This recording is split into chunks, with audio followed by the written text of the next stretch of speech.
Okay, so we've become estranged from reality.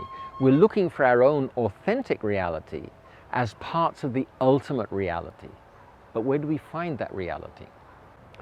Material science is the default go-to source of knowledge about reality in modern society.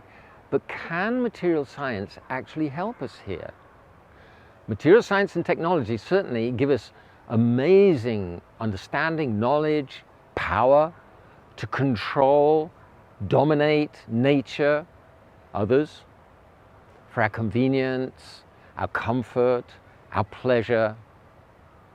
But can it help us to find ultimate reality? Many people think that material society can actually help us to understand the reality of which we are part. That idea is completely wrong, because material science works in exactly the opposite way. Material scientists investigate matter, and to do that, they estrange themselves from matter, they detach themselves from matter. It's objective knowledge. So actually, material science can't tell us what we are part of. It tells us actually what we are apart from. Of course, the material scientific community, they want us to believe otherwise. They say that the ultimate reality is matter, and our reality is that we're just material parts of matter. Material scientists are really confused about consciousness of matter. Most of them think that we are just material beings. They think that you and I, we, are just electrical impulses in the brains and the nervous systems. Believe it or not, they think we only think that we exist.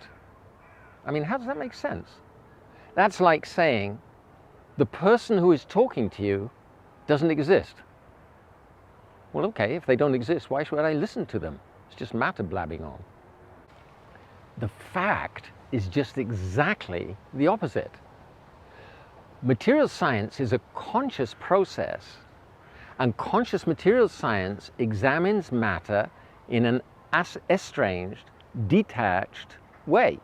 So what does that tell us? It tells us that the consciousness with which scientists investigate matter is completely separate from the matter that scientists investigate. I'll say that again. The consciousness with which scientists investigate matter is completely separate from the matter that conscious scientists investigate. So what does that mean for you and me? Well, we are conscious of the world around us, but our consciousness is not a part of the world of which we are conscious. I'll say that again as well. We are conscious of the world around us, but our consciousness is not part of the world of which we are conscious. Does that seem obvious? Maybe, maybe not. If not, it's because you and I have been brought up in a culture that's unconscious of consciousness. We've been brought up in a culture that is dominated by unconscious leaders. And that's why the world is in the mess that it's in. I realized this half a century ago. I studied matter at school, Oxford University, and then I realized this isn't explaining what is life, what is consciousness. So I left that society, that culture, and since then I've lived in societies and cultures that study consciousness, understand consciousness, and practice consciousness.